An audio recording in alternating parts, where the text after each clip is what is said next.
He has been writing poetry for a number of years now and is a member of the Jefferson Market Poets and the Riverside Poets.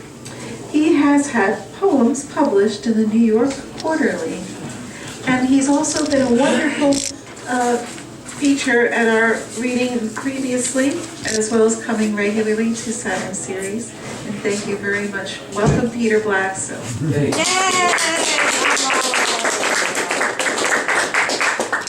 Can you hear me okay? Yeah. Oh, very well. Okay. Thank you so much, Sue, for inviting me for this. And welcome, everybody. Thank you. I'm going to start off, I'm going to have to sit because I have a little sciatic problem. If you don't mind. Do you want me to put the hassock here? You could put your foot up on it. Yeah. Peter? Okay, thank you. I'm going to start off with some poems that are related to New York City, or they could be any city. And the first two ones I'll read, probably only two, are rather on the dark side of New York City, or any city. The first one is called Repeated Warnings.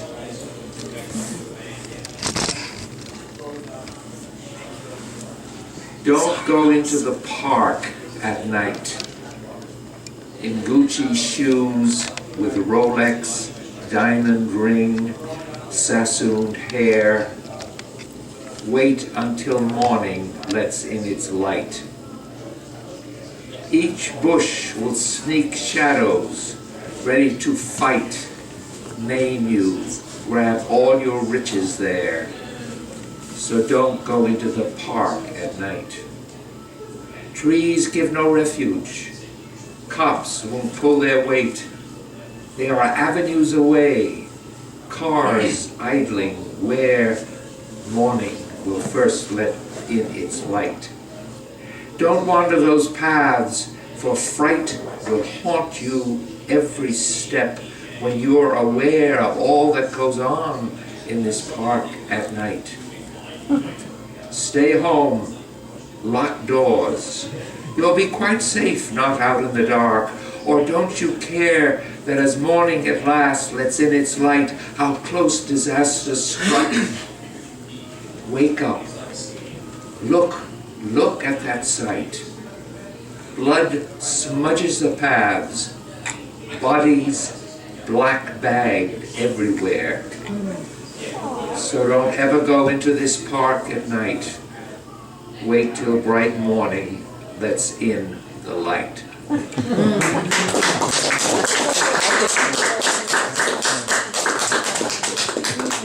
camera's here. The second one is, if you all know probably of the poet Hart Crane. All right. And I was reading his life once, and he lived in New York for a while, wrote a lot of poems, but one of his, he was a very troubled man, or a very, conflicted man, and he used to pick up sailors on the pier on the Hudson when he lived in New York, and he committed suicide eventually by slipping off a ship in the Caribbean in the 1930s. That's how far back that goes. But I was reading his life and the fascinating poems, and this one was inspired by the fact that he used to pick up sailors on the wharfs in New York City. It's called One Night Stand, or What You Must Expect. Both naked, somehow, vague from booze, not touching you at all. He'll lie by your side on the bed where you must not touch him, there or there. And as his feet are ticklish, no, never there. No, not anywhere. He isn't interested in that. He'll want it quick. In that place where your tongue does not acknowledge him as food, if you are willing. Or inside your other entrance, if you can handle it. As right away he'll shove, sigh loudly, withdraw, and that is all. Afterwards, eyes never reaching yours. He'll dress, belt buckled first, shirt stuffed fiercely into pants, ends hanging out, will yank on socks, cram feet into unlaced boots, and at the door, not looking back, mumble, "Sorry, I can't do anything after I come." "Yeah, sorry. Sorry." Then he'll shove off.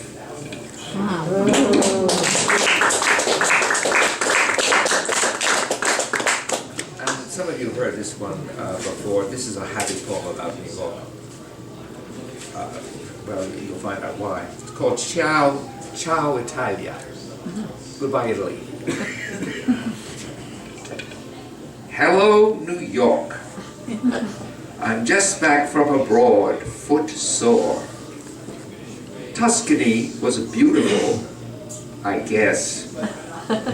And Rome, well, yes, had quite a trip. But now back home in my roachy flat, bag unpacked, I look forward to needed sleep. A fade out from ornate, cramped hotels, the babble of vowely voices, a pokey bus, piazza shopping non-stop. We gawked at Vatican halls, caught the Pope popping up waving, crowds adoring, and all those damn statues, all those bells. I'm not one for otherness. My potholed back street hails me, "Where were you, Rover?" The corner store for coffee, tough buns, the post, each stoop, each bum bummed out before, arrested, cries, "Welcome." And each unsmiling neighbor that I meet, they've hooked me. Italy, no dice. Yes, some may call me gruff, a crude city brat and dumb. So what? It's enough. Yeah.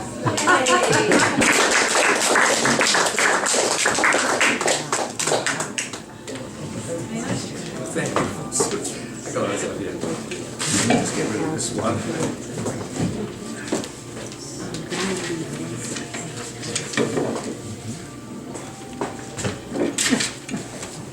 I'm going to pick them up, so I'll pick them. And this one is called Hamlet to the Dead Ophelia. And it's about Hamlet's, what he thinks when he's not saying Shakespeare's lines. Hamlet to the dead Ophelia. I have never truly known you, but I think I can understand. Your wounds were wide, there were no plugs.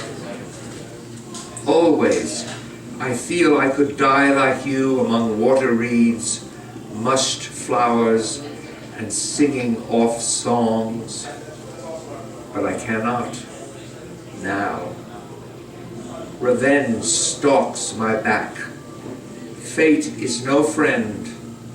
I must wander these hallways in my mind, hither, thither, imagination jangling in me its manic music, until that time when faltering has had enough, and like some steel instrument, unsheathed, much loved in battle, I will make my mad attack. Wow.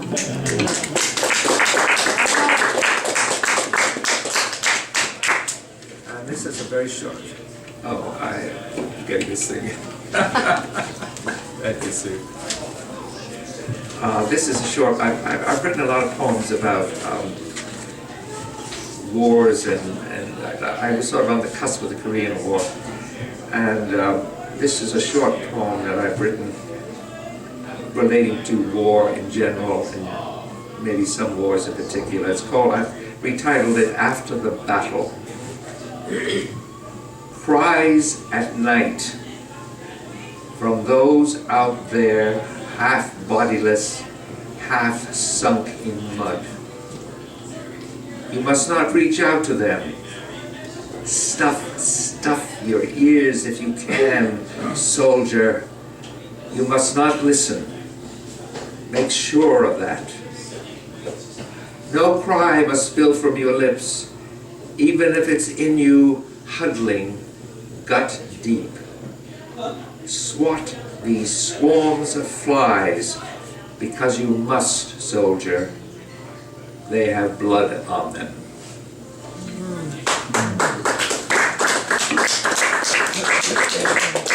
Now, this is a poem I wrote about what happened a long time ago with the AIDS crisis in New York. So it's called Disease, title Disease, 1984.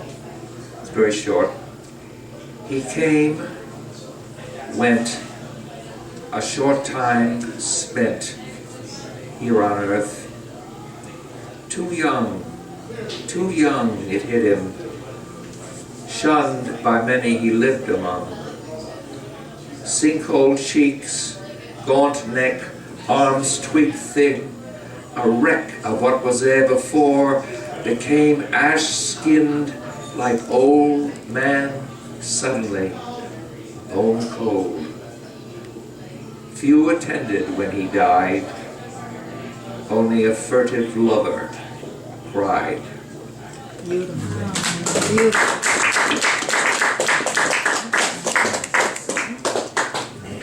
I'm going to read this one.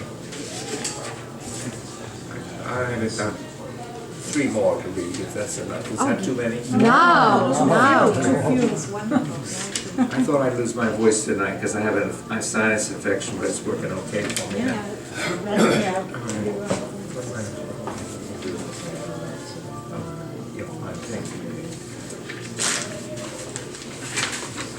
This is a poem about relationships of men to women, and I write a lot of poems about relationships. Most of them don't work out. I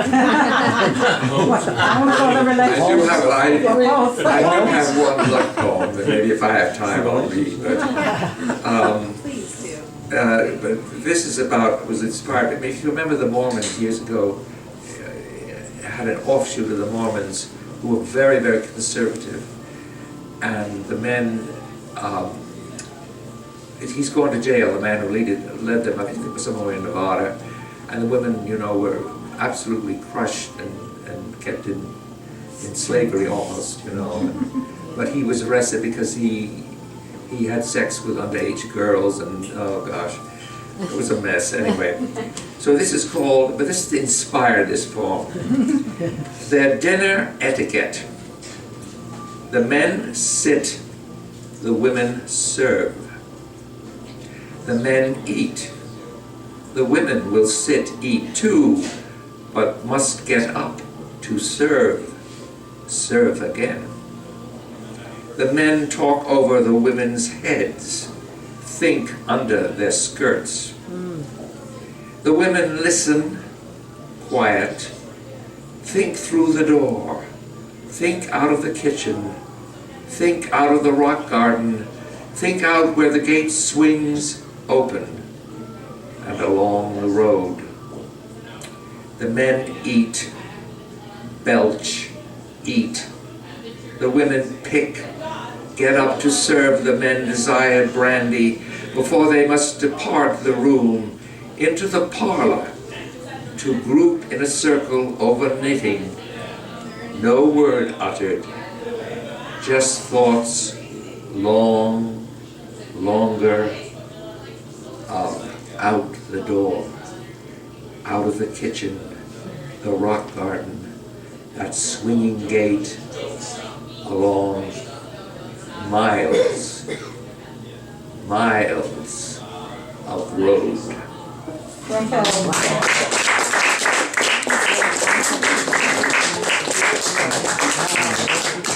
going to read 2 more, and if I have a little more time, I'll read my happy poem. I mean, my happy love poem, rather. This is about, I write occasionally poems written about old age. Ha ha, I wonder why. This is called No Longer. And the first line was influenced by Yeats's poem, This Is No Country for Old Men, if you know what the poem's about. No longer. This is no place for callow youth. Those frolicking boys and girls. Not one honeybee comes here anymore, or hummingbird. What gardeners there were have long gone off. Rhododendrons drop pink petals. Wizened pansies squash down, deep purple where once they had leaves. A tiger lily hanging on to another hanging on.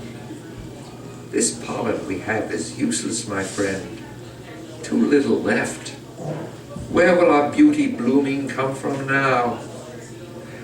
God knows if there's any future here among these brittle twig thickets for the madcap young who race by, toss us a glance, race on, having other things in mind. When you, I, all of this will be whished away soon, and they forget how we blossomed.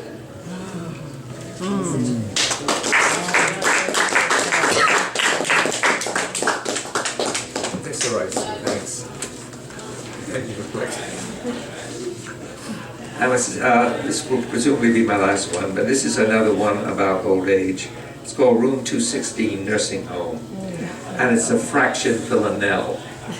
I started the poem off with a villanelle, I thought I'd end with one. Room 216 Nursing Home, a fractured villanelle. There's nothing more they can do to me. I sit here dumped by them in this hard chair. They have their life, mine is yet to be.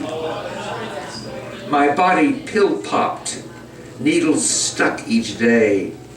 No wee-wee on the floor, they coo, when I'm diabered like before.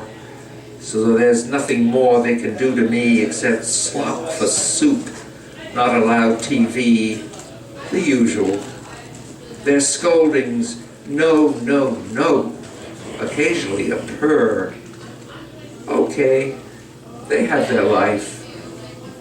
Shh, mine is yet to be.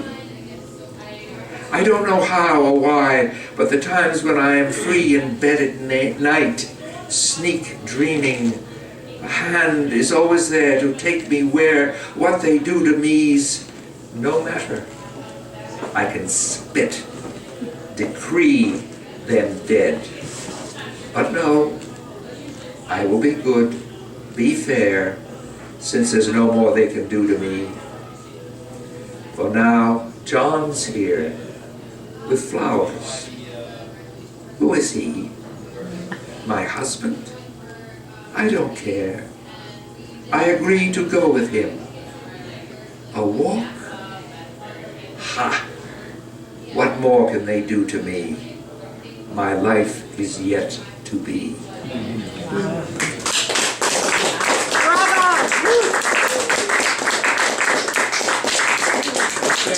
Thank you very much for listening.